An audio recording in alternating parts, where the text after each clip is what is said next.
Hey guys, and welcome to the channel officially. My name is Blake. I am the man behind Brokehammer Auto House. I am currently in a 2006 Mazda Tribute. It's about 9 in the morning. I just picked this thing up for 500 bucks, and I'm going to show you guys how you can take something like this, turn it around, and sell it for profit in a matter of only about a week or two. So, you know, this thing was listed for $900 on Marketplace, on Facebook Marketplace, and it has 198,000 miles. It's got an engine light on. It has a broken tail light in the back. It's got some gross stuff up front. It's just a front wheel drive, 4-cylinder Mazda Tribute. So I had told him and been straightforward, very honest, that I was gonna pay him $500 for it. I did go look at it yesterday and he didn't take my offer, but after getting bothered by a bunch more people on Facebook Marketplace, he texted me back and said, hey, if you can be here at 9 a.m. tomorrow with cash, then we can have a deal. So I ended up making a deal with them. I want to go over some steps on how to profit on these cheap vehicles like this fairly easily. And the very first thing is to find a car that's poorly listed.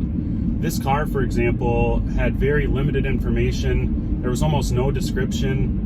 2 photos of the car, front and back, nothing really interior wise or anything like that. So that's number one. The best way to get a good deal is to find a person that doesn't list their car very well.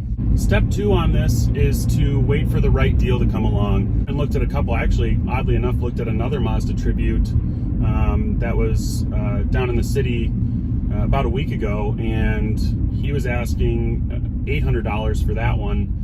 And it ended up being totally trashed. It reeked like smoke in there, and it didn't really run well. It had no coolant. The interior was destroyed. All the seats were gross and panels were busted. The radio didn't work. That's not the right deal to make a flip. Don't just buy something because you get emotionally attached to it. It won't really get you anywhere. Don't buy a car if it's got things that are broken that you don't know how to fix. If you don't know how to fix it, chances are it's going to be really expensive to repair. You don't want to have to go to the mechanic to pay for a big repair, especially on a $500 car. You could end up paying $1,000 in repairs if you get the wrong vehicle and you don't know how to fix the minor things that it needs. You know, it's good to make a reasonable offer and explain why you offered that much. You know, he had it listed at $900. I said, I'll pay about $500 for it. The engine light's a big question mark for me. The tail light needs to be replaced. It needs an oil change, some of the basic stuff, and it's pretty rusty. It's got high miles. It's almost 200,000. So that was my justification for him. And then also the fact that I told him I would absolutely be there with cash and not be flaky like a lot of people tend to be on Facebook Marketplace. You just need to be consistent and stay on top of it, and you'll probably get the deal. And when I say to pick apart a car for negotiation, you need to be nice about it. Nobody wants to be told that your car's a piece of shit, it's only worth half of what you're asking for it. It just doesn't usually turn out too well. The thing I like to talk about is that you need to track all your expenses. So I bought this car now for $500. When I get back home, I'm gonna hop on eBay, order a taillight for it. I'm sure that'll be somewhere in the $50 to $100 range. So I have a little sheet that breaks down, you know, $500, I have my $50 tail light. I have some supplies that I'm gonna buy for removing the clear bra up front, and pretty basic stuff. But if you don't track your expenses, you'll never know exactly how much you're profiting, because you could be spending 20 bucks here on oil and 20 bucks here, 20 bucks here. Before you know it, you're into the car for $800-900, and then you try to sell it for $1,000, you only make 100 bucks. So tracking your expenses is really important on this kind of stuff. So I'm really excited to start getting to work on this thing, you guys. We are just pulling into my driveway here at my home garage. And once we hop in there, we'll start working on the couple things that I know need to be fixed. We'll check over that engine light, see what that is. And we should be able to get this thing listed here in the next few days.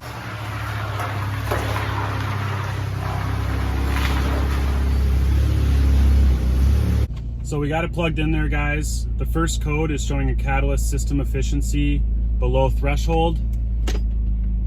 Hopefully you can read that. And then the second code is the same thing. So We'll Google this code to make sure it's nothing crazy, but for now we're gonna hit the erase. Engine light shut off. It's one of those codes that'll come back. Obviously, as most of you can probably see right off the bat, we have this clear bra junk on there with a lot of dirt hanging around it. That'll be no problem to clean that up. Should be pretty easy, quick, and I'll show you guys what I'm gonna do. So this is gonna be the same method that you would use if you were to take off a sticker, off paint or anything like that. You just grab, you know, a hair dryer in this case. If you have a heat gun, even better. Heat it up until you can peel that off. And then there's gonna be some leftover adhesive. We'll go over with some solvent there and just wipe it clean. And once it's clean, you can always add a layer of wax if you'd like. Let me know what you guys think down below, but I think it turned out pretty well.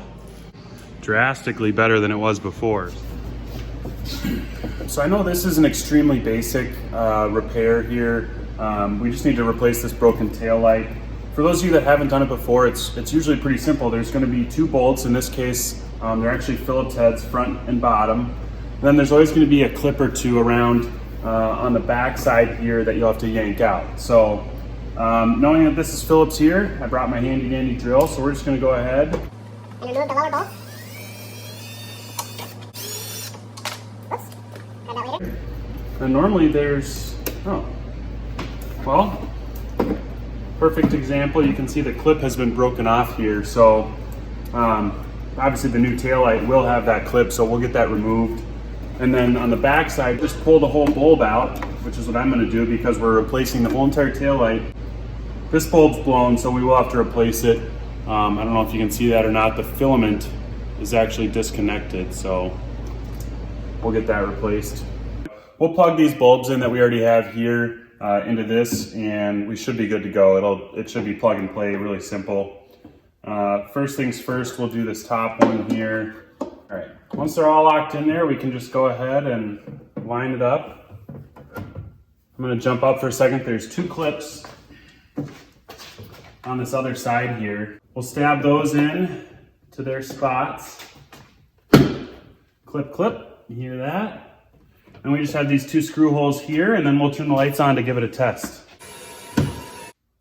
That ain't going nowhere.